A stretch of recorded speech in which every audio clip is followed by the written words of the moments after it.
concrete topping naman po tayo dun sa slab. So waterproofing muna then concrete topping. Good morning. Morning. Morning. Two gang and one gang outlet. Sige.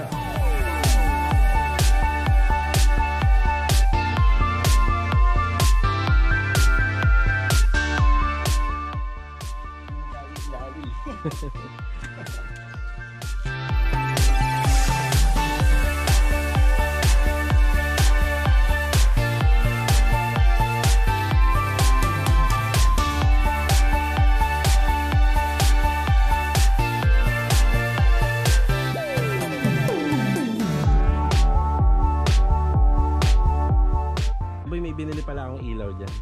Iwan ko ngayon para po doon. Yan, bali 3 beses nga po pala namin binubuli ito kapag ka-concrete top.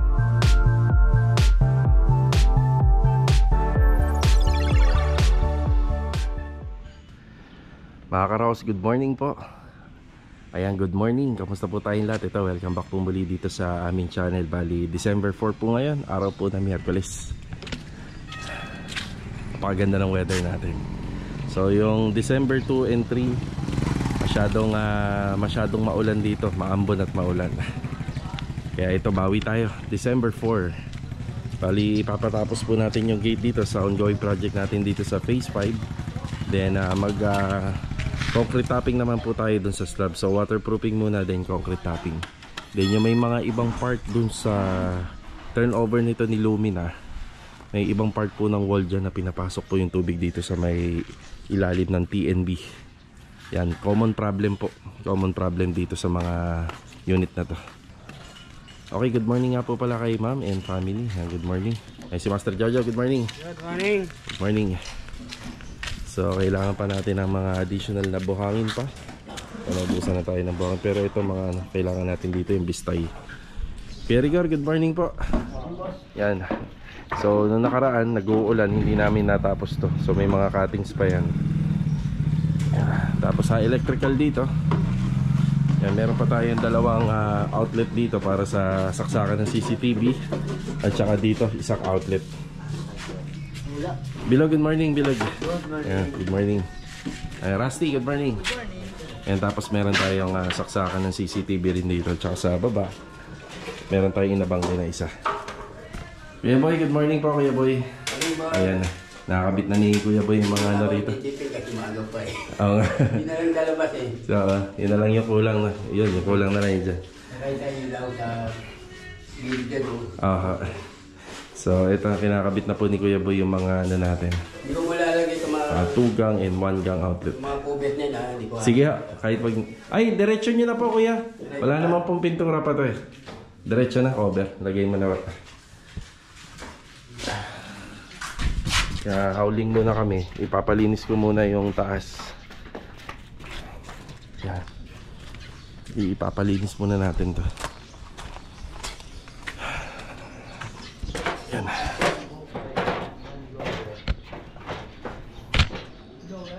Yan. Yeah. Ayan, bali yung mga tubo rito. Bali may ano na po siya. May mga elbow na. So sadyang nandito muna yung kanyang klibi ng tubig. Gawa po ng ano po yan, wala pa po siyang concrete topping. So yun dyan po, yung levelasyon po ng flooring natin simula dyan papunta po dito. Tapos dito naman papunta po rin sa gawing dulo. Yan.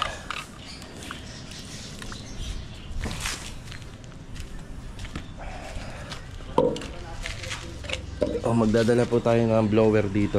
Tapos ipapa-side lang muna natin yung tubig para pagka waterproofing natin, wala na po siyang tubig, tuyo na. Kasi ito yung may problema kung bakit may tagas doon, yan yung part na yan. So gagamitan namin ng epoxy yan. Epoxy bago yung waterproofing. Yan. Kaya mas maganda pa rin po na may sukalo. Yun ang kagandahan po nito. So dito sa gawa namin, wala po siyang leak problem. Wala pa nga po siyang waterproofing, pero maayos po yung gawa. Walang tulo. Doon lang nagkaroon. Ayan. So ang kagandahan ng sukalo, mga Karaos, kapag dikit-dikit yung unit, Siyempre may privacy. Yan tubig na yan, hindi yan pupunta sa kabilang bahay. Hindi ka marereklamo. Yan, dito lang maglalaro yan.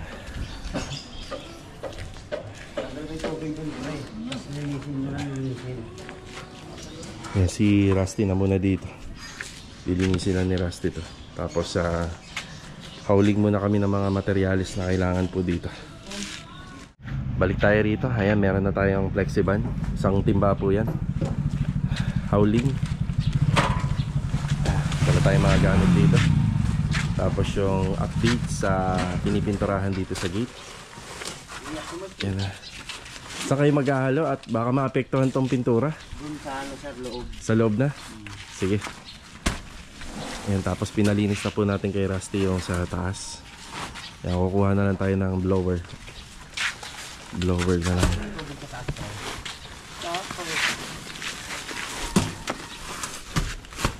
Kaya mo lang ganang ito.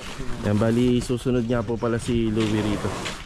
Yan, tatlo po silang magtatrabaho dyan. Tapos yung kisame dito sa baba, pwede na rin pong ano yan, pwede na rin po siyang installan ng PVC panel. Balik tayo rito sa taas.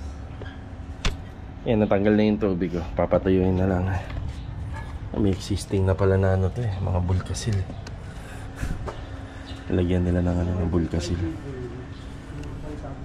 Yan.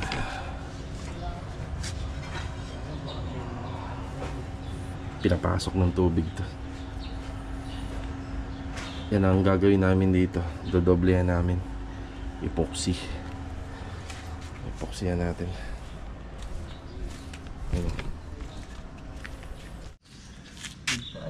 Bale, ito basta ganito kaganda yung weather natin. Ito, kayang-kayang tapusin tong gate and grills dito.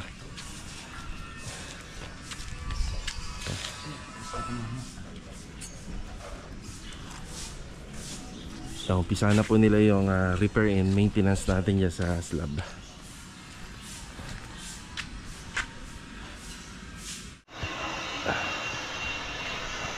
Yung naririnig niya doon, binoblower ni Bilog yung slab.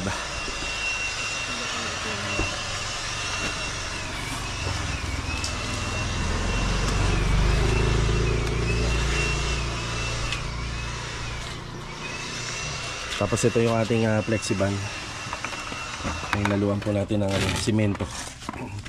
Sa isang galon, 6 na kilo.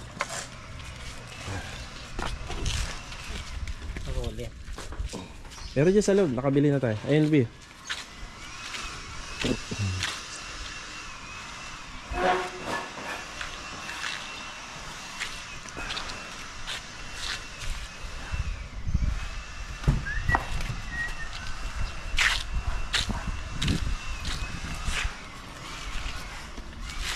Pwede na ba? Tuyo na ba yung sa taas?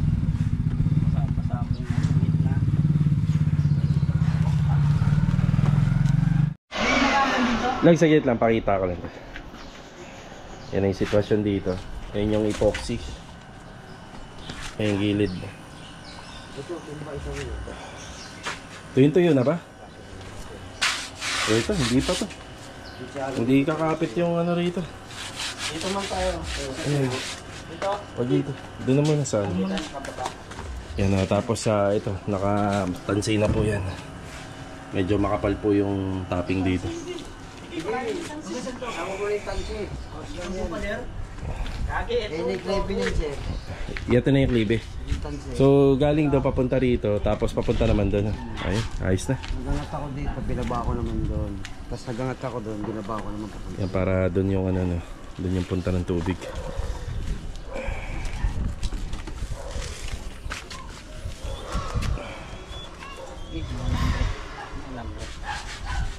Huwag niya natanggalin yan, baka importante. Ground. Oh, baka ground.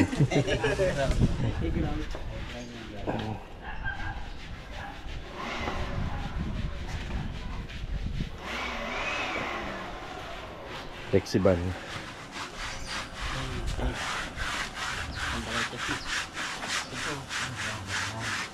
Kapag natuyo, after po matuyo nito, mga ilang oras magta-topping tayo. Tapos after naman ng topping, magdodoble ulit tayo ng ano. ng Flexiband po.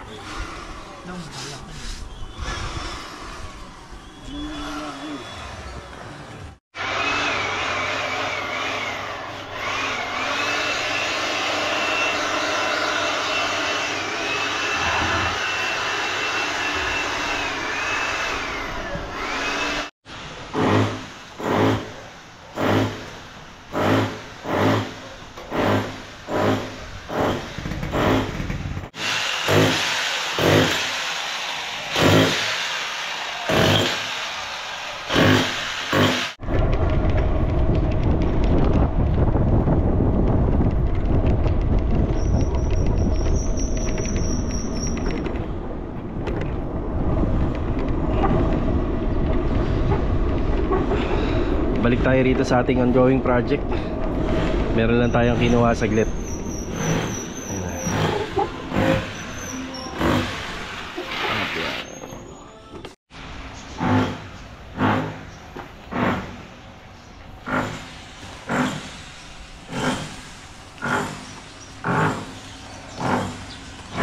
Waterproofing.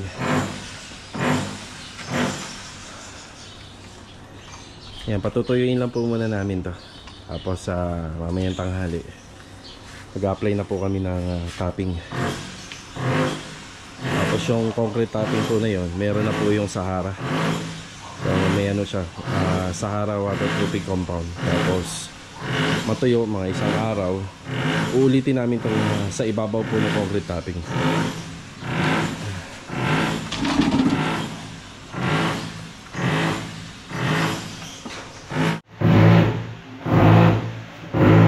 PVC panel. Ito yung gagamitin natin dito.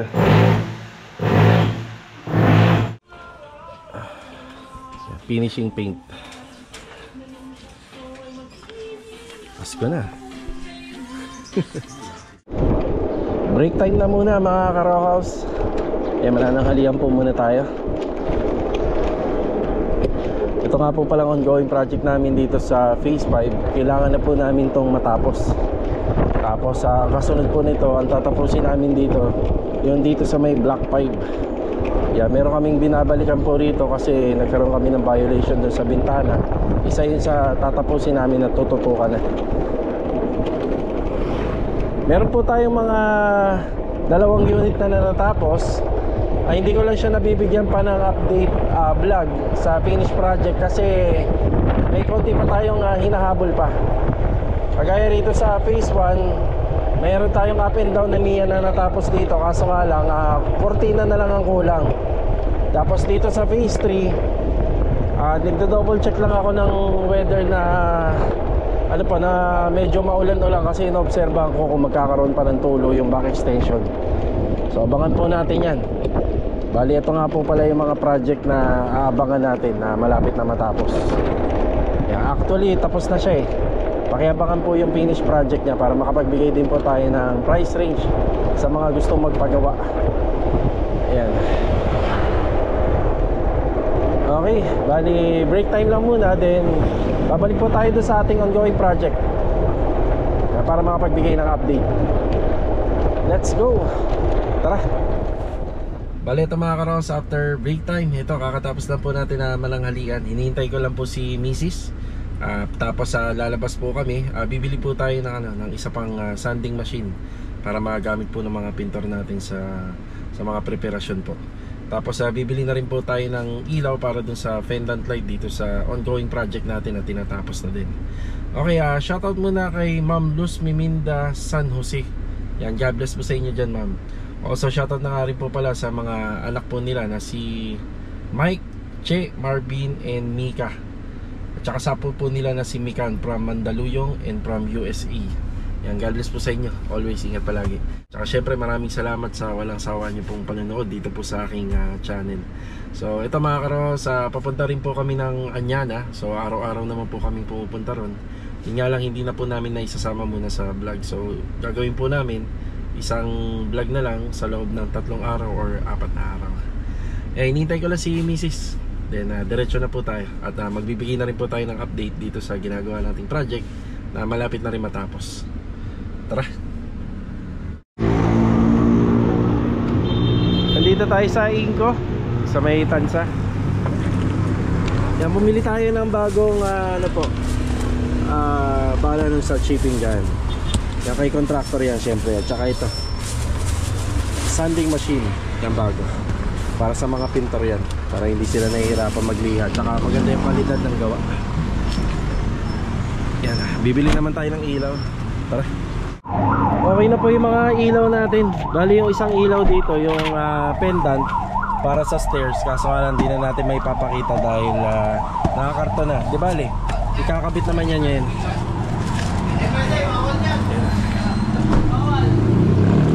Tara.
Dito tayo sa Anyana. Mag-update lang tayo rito. Then babalik na tayo sa Lumina.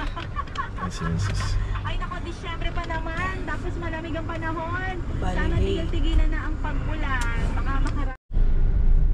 Ayan, nasa Lumina na po tayo. Wednesday, bali yan, papamerienda tayo. Tsaka advance payment na rin. Sarap ng merienda nila. Ano yan? Empanada? Bagong luto. Bagong luto.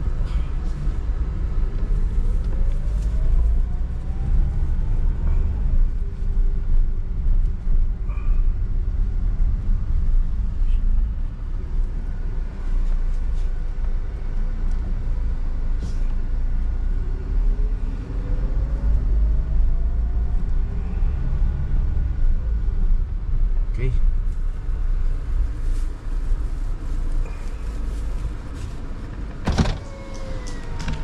Kuya Domeng! Dalawa lang kayo dyan ha. Dalawa kayo ni Kuya. Bale. Bali na rin ah. Ano po? 500 lang. Kay Kuya Domeng, 1,000. Sige ha. Merienda Kuya. Kaya din daw sabihin mo, bali na rin. Tigda dalawa kayo dyan kuya. Bali daw! Ito yung ilaw. Ngayon pa lang binabati na kita ng happy birthday. Kasi bukas pag na-upload to, birthday mo na na. Happy birthday, Rigor! Yan na, happy birthday kay Kuya Rigor. Diyan, nandito na yung sa pendant. Pero yung ibang ilaw kukunin ko. Tara, tayo. Ang ganda na, linis na. Linis-linis na paunti-unti. Ayan na. Alawag na. Ayan na. Kain mo na kayo kuya, habang mainit yan. Sarap yan. Bali dito, track light na lang kinabit namin dito kasi maiksi na. So hindi na uubra rito yung mga pang-pendant light sa bar. Tapos ito nga po pala yung binili nating ilaw. Ganda. Yan ang ikakabit po dyan. Bali na rin kamo. Tawagin mo sila, babali na. Bali. At saka merienda. Tuwan-tuwa si Louie, bali oh. Hampal! Louie oh. Mabali ka pa? Ilan?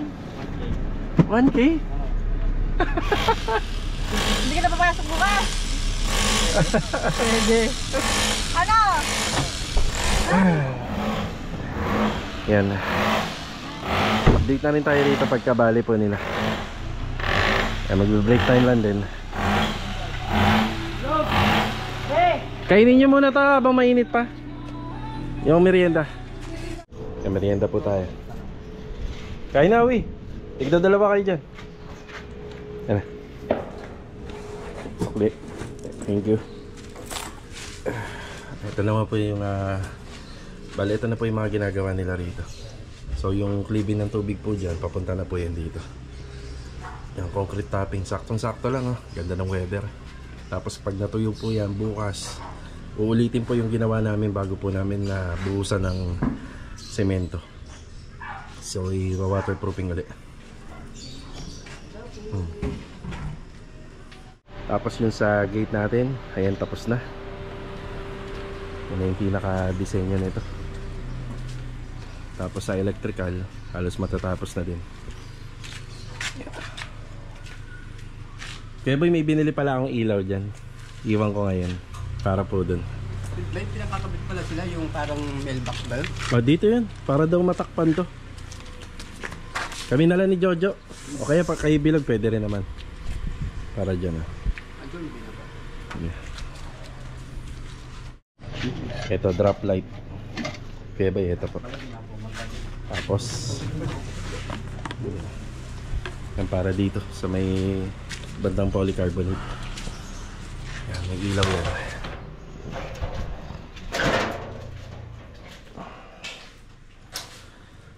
Yan, switch. So okay na.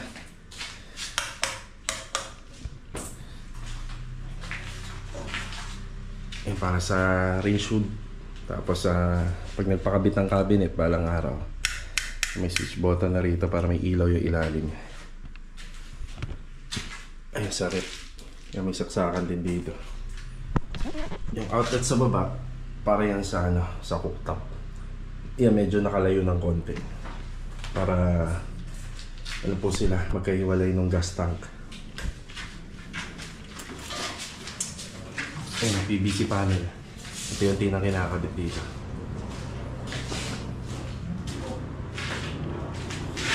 Yan, mga ilang araw na lang kami dito. Halos matatapos na.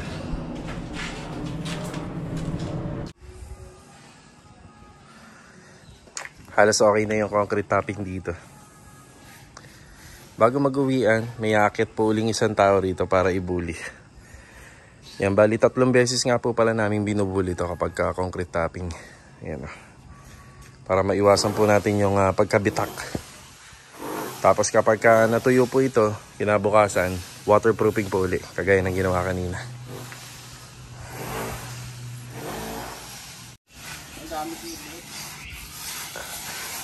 Yan, binubuli uli.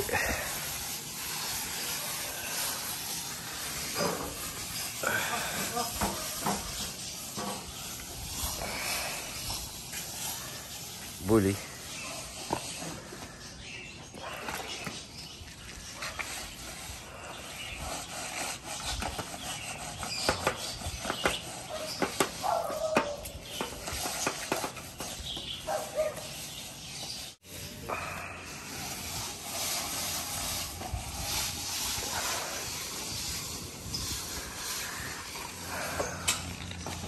Ito maganda yung pagbubuli. Halos pahapon na, paalas 5 na ng hapon para hindi na siya mababad sa init. Ganito kasi minsan resulta niyan eh. Ayan, may ganyan siya, may crack. Yan, kapag binuli mo yan ng 3 ulit, quality yung gawa niyan, maganda. Ayan mga karos, hanggang dito na lang po muna yung ating video. So kita-kita na lang po ulit tayo for the next video. Eto, paalam po muna. Ayan na. Pinikis-kis na ni Louie. Sa kabila.